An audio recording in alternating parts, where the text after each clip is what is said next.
Alright, so I know if I just jump right into what I need to say, you'd think I was crazy and just click off. My phone battery is mostly full, so I have time to type out an explanation. Time, yeah, I have plenty of that. Hopefully this goes through and gets seen by someone, anyone who can help me. I guess I should start from the beginning. This may be the last anyone ever hears from me for some time. I come from a broken home life. Originally, we were totally nuclear until our lives went nuclear. Mom and Dad had a messy divorce, and my mom, getting full custody, took me and my younger brother from nowhere, Illinois, to Ireland. She said something about wanting to get away from a toxic environment. I don't know. All I do know is that at 14 years old, I was in a new house, in a new country, with a new culture, just trying to get my bearings. Luckily enough, if there's one thing me and my brother loved, it was exploring. There's plenty of forested hills out in Ireland, and with no predators like bears or wolves. My mom was okay with us going out to explore the local creek. I think she was dealing with a lot at the time. It gave her peace of mind to sit in that silent house not having to deal with two uprooted kids. So me and my brother James would go out and spend hours in the woods, playing pretend, making maps, climbing trees, and when it would grow dark, we would make our way back home, planning out the next day's adventure. That first summer before school started for us was one of those memories that you look back as an adult when you realize how good you had it. Unfortunately, those were the last memories I have like that from my childhood. I didn't have a hard time making friends in school, but it still felt awkward being the new kid with a weird accent. James was having a harder time. He was an imaginative kid. Maybe a little too imaginative, which probably weirded out some of his peers. When I would go out with my friends to hang out after school, James would join me, our mother insisting I take him along. I had no problem with it. My relationship with James was good, and we generally weren't at each other's throats like most siblings would be. I think it's because we both realized that besides Mom, we really only had each other. My friends would always be hesitant when I wanted to go hang out in the woods. Come to think of it, looking back, we'd rarely encounter any kids while we were playing in the forest. At most, maybe a few hikers, but that's it. It makes sense to me now, but at the time I couldn't understand why. It took a lot of prying before one of my friends, while we were playing video games, in a hushed tone gave their reasoning on why they avoid the woods. The Fae King, dude. It's bad news, Sean hissed, like saying those words were enough to trigger a calamity. I remember looking at him stupefied. The Fae King? The Fae King what? I asked. He just rolled his eyes. Nah, dude, not Fae King. Fae King. Sean spaced it out. Like fairies and stuff, he mumbled. Fairies? Dude, get real. Just be honest and say you saw a dead body there once, or something. Shut up, I'm serious. People get lost in the woods. My mom knew a person who tried to find the Fae King when she was little. She said the words and walked into the forest and never came out. Words? I raised my eyebrow at him. He nodded. Yeah, you go to the spot in the woods, say a few words, and that should be it. He didn't look like he wanted to go into more detail than that. Why the hell would anyone do that? Why do people play the Bloody Mary game? I don't know. I shrugged. Realizing in that context, I guess it made sense. It's a thing young kids do to scare each other when there's not much to do around. It's not just idiots who try to call him in either. Sometimes people say he appears to anyone who gets lost in the woods. It's either take a chance with the Fae King or die in the woods. So yeah, the woods suck. He turned his attention back to the game, showing he was done with this conversation. That night, sharing what I learned with James was my biggest mistake. James was a big fan of cryptids. Mothman, Nessie, Braxy, all of them. To learn that there was a cryptid he's never heard of, basically right in his backyard, he had a million questions. What does he look like? What does he do? What are the words? Me not being able to answer any of those questions didn't quell his newfound curiosity. It just encouraged him to find them on his own. The next couple of weeks he would come to me with his findings, interspersed randomly. Sarah at school says he looks like a man with red hair. Hey Tim, Mike says he plays games. Whatever James was able to learn from classmates, much to their reluctance to talk to him, and adults willing to talk about it, there was one thing no one would tell him: the words. No one would crack on what the words were, and it was eating at him. Whenever I would hang out with my friends and James would tag along, he would get annoying, pestering them about the words. Well, they were technically ground zero of where I learned about the Fae King. My friends Sean, Lee, and Brianna normally tolerated James, but with this new obsession of his, I could tell they were getting annoyed with him. Come on, guys, please? What's the words? Are they bad words? Is that why you won't tell? James was especially whiny that day. We tried our best to ignore James, focusing on the screen of the arcade cabinet at the local arcade. To call it an arcade was generous. It didn't have much inside, but neither did our town, so you make do. Sean, why did you have to blab about some stupid fairy tale to Tim? Brianna punched Sean's shoulder, causing him to flinch. Because the nutter always wants to hang out in the woods. Sean rubbed where Brianna hit him. So you don't believe it, Brianna?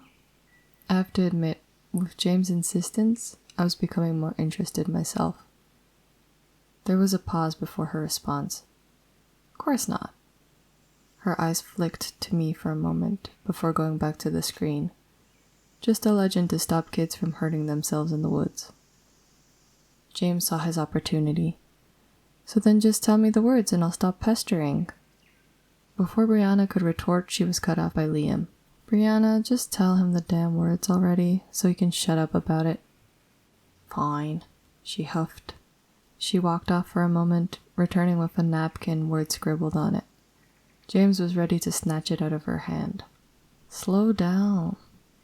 She held the napkin up higher than he could reach. Listen to me. You don't say these words out loud. Not here, not in the woods, not anywhere. You got it? She doesn't just look to James. She also looked to me, as if knowing I was going to need to intervene and stop James from making a dumb decision. Even though I don't believe it, people act weird when this guy's brought up. Don't be a pain. She lowered the napkin down and James grabbed it. I leaned over his shoulder to read the words myself. By lonesome stump in forest clear, the king of Fae is there to stay. Tap 3 times, he will appear. The king of Fae will come to play. James wouldn't look away from the paper. His eyes scanned the lines, reading them over and over, as if afraid they would disappear off the paper if he looked away. My friends seemed pleased that James was no longer being a nuisance, and so we returned our focus to making sure we had enough quarters to make it to the end of the game. Soon enough, it was time to head home. James finally spoke up as we walked back to the house. I know where he is. His voice came out gently, almost like I had imagined it. What? The Fae King. I know where he is. The rhyme. We've been there before. I thought back to the rhyme on the note scribbled in his hand, his fist clenching tightly on the napkin. A stump alone in a clearing in the forest. I had remembered. We did come across that in the forest near our house. It's a strange enough sight to stake out. You really think that's where the rhyme is talking about? I raised an eyebrow at James. He nodded frivolently. Maybe we could... I cut him off. Nope. Slow down there, Chief. You got your words. You promised not to be annoying about it anymore. You're not going there. I made sure there was a finality in my words to deter him. He had seemed to drop it. Over the next week or so, James seemed to have returned to his normal self. I should have realized it was ridiculous for him to drop something he was obsessing over so quickly, but I was just a teenager at the time. I woke up that Saturday morning to see our window open and my brother nowhere in sight. I left the house as fast as I could. If I hurry, I thought, I could get to him before he could reach that clearing. I wasn't fast enough. He was already there, sitting on the stump. "James, are you crazy?" I screamed at him, entering the clearing. "What's wrong with you? You could have gotten hurt out here, coming out yourself." James just shook his head. "I'm fine. Besides, I knew you would have said no if I asked you to come out here." "Because it's stupid, James. Mom doesn't even know we're out here. Come on, let's go back." By lonesome stump in forest clear. As he spoke, the hair on the back of my neck stood up. "James, cut it out. Enough." I moved forward to close the distance. "The King of Fae is there to stay." He didn't waver. "Knock it off. I'm warning you." I yelled. He didn't flinch. "Tap 3 times, he will appear." Knock, knock, knock. His fist tapped the stump he was sitting on. There was a rustle in the leaves that stopped me in my tracks. "James, the King of Fae will come to play." He said those final words, making direct eye contact with me. I remember both of us holding our breaths, waiting for a leprechaun to pop out of the bushes. Seconds pass. Nothing. I exhaled, closing the distance and grabbing my brother roughly by the hand. "Idiot! See? You got all worked up for nothing." I pulled him from the stump with a death grip around his wrist. "Home. Now." Tears welled up at the corners of his eyes. "I'm sorry, Tim. I turned to stare daggers at him. "Just what, huh? Wanted to get whisked away into the forest to leave Mom worried sick?" "No, I just thought," he sniffed. "I just thought that if I met the Fae King and played with him, I would have a cool story to tell people and they'd want to talk to me." His voice was so little, dwarfed by the silence of the trees around us. I sheathed my eye daggers, loosening my grip. "Yeah, well, maybe we can build a fort or something soon. That'd probably be a cool thing to invite people to, right?" I felt like a jerk. James only nodded. It was around this time that our conversation had died down. During this lull was when I noticed something was wrong. The silence of the trees. It was morning, the forest should be a myriad of chirps and whistles. It was dead silent. The only sound was the wind in the trees, and the occasional snap of a branch. I quickened my pace through the forest. There should have been a path that led right out of the woods. The clearing. We were back at the clearing. It was impossible. We didn't turn once. We've been in these woods dozens of times. There's no way we could have gotten mixed up. I thought at the time that maybe I was so focused on scolding James, then comforting him, that I wasn't paying attention to where we were going. The puzzled look on James' face, however, told me he was just as surprised as I was. We pushed forward, both of us focused on making sure we got out of the woods. Then we heard it. A singular bird cry. The noise made my blood run cold. It was very clearly not a bird, but something trying to sound like a bird. "Cuckoo." James' eyes grew wide, looking up at me. "Tim?" he squeaked. "Move." We broke into a jog, moving fast enough without getting caught on a root or thick underbrush. No matter how far we moved, though, the bird call kept equidistant from us, always behind us. Cuckoo, cuckoo. We moved faster. I could hear James sobbing as we ran, but I didn't want to turn my head. I was afraid to look anywhere but straight ahead. I didn't want to know if I could see what was making the noise. Cuckoo. Was that one closer? Cuckoo. I was sure of it. It's getting closer. Whatever it is, it was moving in. Ahead of us, the trees grew more sparse. We were almost there. Cuckoo. My lungs were on fire, my legs scraped up from the branches. I pushed myself into the clearing where there was a stump. We were back to the clearing. This time we weren't alone. On the stump stood a well-dressed man with bright red hair. Cuckoo. His chuckle fluttered through the air like a maple leaf. "Hello to you, boys. You called?" He waited for an answer. "Well, step up then. Let's have us a chat." The man on the stump beckoned us closer. He was wearing a fine vest and tailored pants, the color of the leaves around us. It seemed to shimmer faintly of gold etchings when the sun caught him just right. "Sir," I felt my body trembling. Your Highness will do just fine. His smile was clearly trying to be disarming, but it's only further made me nauseous, as if I was looking at the corpse of a loved one. James spoke up, stammering. Your Highness? The Fae King? He stepped closer. The man beamed, motioning towards himself. In the flesh. You must be James. His eyes swept to me. And you must be Tim. A delight to meet you both. Now I don't often get many people willing to play with me. Foreign folk, too. This really is a treat. It took me too long to realize both me and James were walking forward as we listened to him talk. Too late did I snap out of it, standing in front of the stump. Delicately, the man stepped off the stump between us both. Now then, surely you're here to play, right? I do love a good game. He placed a hand on each of our shoulders. Actually, Your Highness, meeting you was such an honor, but our mom might be worried sick about us. My mind was a mess, trying to figure out what to say to the man who smelled like fresh rain with a hint of decayed fruit. The Fae King simply shook his head. Nonsense, Tim. You both made it all the way out here, to my home. You even knocked upon my door.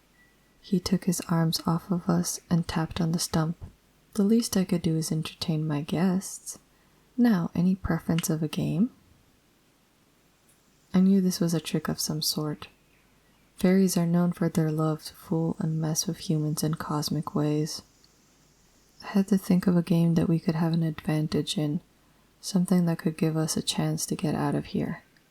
Hide and seek, James pipped up. My heart dropped. I wish I could have talked to him about what his plan was. I wish I knew what he was thinking. The Fae King smiled warmly at James. Top choice, James. One of my favorites. And since you suggested it, I insist that you be the first to hide. He snapped his fingers. James was gone. He was there one moment, and the next, gone. James, I cried out. Easy there, sport, the Fae King cooed, his words like honey. There was a faint buzz to his words as well, like a swarm of bees. James is fine. He's simply hiding. You, my friend, are seeking. That's how the game works. He sat on the stump. My panic was settling in and my heart racing. Fret not, there will be no time limit to your game. Take as much time as you need to find him. I am also a fair man. I will give you a clue. He cleared his throat. I've dropped my ring. Where could it be? The same place that James is, you'll see. So find the ring and yell he's here, and your little brother shall appear. Your ring? I shouted, looking at the floor wildly. What ring? What do you... He was gone too, and I was alone. I tried to calm myself down. This isn't so bad. I can do this. I can find a ring, call out he's here, and then the game is over. The man was well dressed. His ring had to be ornate and stand out somewhere. I immediately took to searching, scouring the forest floor for a glint, something sparkling. Seconds turned to minutes, turned to hours. At least, I think it was hours. The sun was locked overhead. I was hungry, but not starving. I was tired, but not exhausted. I began working on autopilot, analyzing every grass blade, leaf, and flower I could find, desperate to find this ring. My memory gets fuzzy at this point. My mother told me it was 2 days before they found me in the woods. I was dirty, my eyes sunken in, and I just kept muttering, "Where's the ring? He's here," over and over again. When I came to in a hospital bed, it was a barrage of questions, from my mother, from the doctor, from the police. I tried to answer their questions. What was I supposed to say? That a fairy hid my brother by a ring? My mother was torn apart. It was rare to see her smile from that point on. It was about a week that the town conducted community sweeps through the forest before they called it off. The funeral was the worst part. Not many people attended, and those that did would just stare at me. Maybe they thought I killed him. Maybe they actually knew what really did out there, and that was worse. Maybe James was still in the woods somewhere, in the place where food and sleep don't seem to matter much. I checked every moment I could. The words didn't work anymore. I tried every time I was in those woods to call the faking back. Nothing. I'll never forget the conversation I had with my mother after weeks of searching. She was waiting for me at the dinner table. "You've got to stop." She stared at her own hands, unable to bring her face to look at me. "I'm not hurting anybody. He's still out there." I brushed off her warning. "Tim, he's still out there. I know it, Mom. If I could just..." She stood up, slamming her fist on the table. "Enough, Tim, enough." Her body shook in mournful sobs. "I know you two were just playing out there. I don't blame you," she lied. "But please, I've already lost one of my boys. I'm losing my other one. You've got to stop." I remember sitting down with her and just hugging her as she sobbed. I cried too. The next week, I started therapy. I had plenty of time to do so. It wasn't like I was hanging out with my friends anymore. I was very quickly ostracized after the disappearance of my brother. I would see my friends across the school, and they would just shake their heads and walk away. Their eyes said it all. "You didn't listen."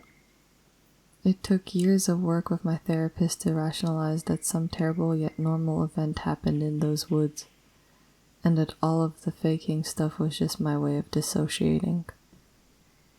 James must have fell and hit his head on something, fell from a tree, ate something poisonous. I snapped and created some otherworldly story to avoid the reality that sometimes bad things happen to innocent people. Sometimes the game of life determines the losers, even when they don't realize they're playing. Once I was old enough to move out, I did so. I wanted to start a new life somewhere, anywhere else, where I couldn't be looked at with an equal mix of pity and disgust. It was cowardly to leave my mother alone like that, but I just couldn't take it anymore and moved back to the States. Worked odd jobs to make ends meet in a garbage apartment. Stayed indoors mostly, never hiked in the woods again. I lived a life no one would be envious of. Just after my 32nd birthday, I got a notice that my mother had passed away. She had died peacefully in her home. Neighbors only noticed after days because of the smell. I had to return home to bury my mother next to the empty plot where a gravestone stood for my brother. I was a mess during the flight, the pit in my stomach growing as I got closer to what I ran away from. I don't know if it was lucky or unlucky that I came across an interesting post as I was scrolling on my phone on the plane. Some photography post of a forest. Tall trees, sunlight glittering through the leaves, and a circle of mushrooms on the ground. One of the comments iced my veins, lurched my stomach.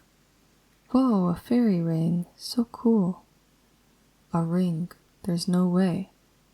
I immediately looked it up. A group of mushrooms in a circle is known as a fairy ring. I tried to think back to what my therapist said. Calm myself, recite my mantras, just a normal accident. But a part of me that I thought died just rose from the grave. What if he's still out there? What if he's been there the whole time, waiting for me? What if I can see him again? What ifs spewed from my brain, seeping into my core? By the landing of the flight, I was a frenzied mess of fresh grief and new hope. I reached my childhood home, the stretch of woods behind it looming, not a tree out of place. For the last time, I went in. Pain seeped in my ribcage when I found myself in the clearing again. A dull ache, like your anxiety is physically telling you that there's nothing but bad memories here. Standing next to the stump, I dry heaved. Shakily, I said the words. "By lonesome stump in forest clear, the king of Fae is there to stay. Tap 3 times, he will appear. The king of Fae will come to play." The bird's song stopped. I was listening for it this time. The forest grew quiet. I knew he wasn't going to appear. It didn't matter. I knew where my brother was this time. My feet carried me through the underbrush while my mind went a million different directions. It was some time later that I found it. In a dense part of the forest under a large gnarled oak tree was a perfect fairy ring. I stepped into the mushroom circle and rasped, "He's here." A beat of silence. Slowly the oak in front of me shuddered. A seam the size of a small door slowly edged its way through the bark, like an invisible force was carving it open. Once the seam connected to itself, the door swung open, and there, sitting with his knees to his chest, was my brother, exactly like I last saw him all of those years ago. He hadn't aged a day. I fell to my knees. James, it's me, Tim." I couldn't stop my body from shaking, the tears from flowing. He climbed out of the tree. "Tim, what happened?" He was clearly startled by my change in appearance. I had so much to tell him. How great it was to see him again, the vindication that I wasn't crazy, the horror of all that he's missed, what that would mean for him. I wish I had the time to tell him any of it, but our reunion was cut short by a man clapping just behind me. Well, when I said no time limit, I didn't think you'd take this much time. Timmy, my lad." I recognized that voice anywhere. It was the voice I convinced myself I never heard. "I found him. Please let us go." I whipped my head around to the Fey King. He simply shook his head, his smile never faltering. "Oh, come now, Tim. That's hardly fair to your brother. It's your turn to hide." He snapped his fingers. "I don't know where I am now, or how long it's been. The walls around me are made of solid wood. If this message reaches anyone in the outside world, I beg you, if you see a lost young boy in the woods looking for his brother, ask him what the riddle was. Help him. Help me."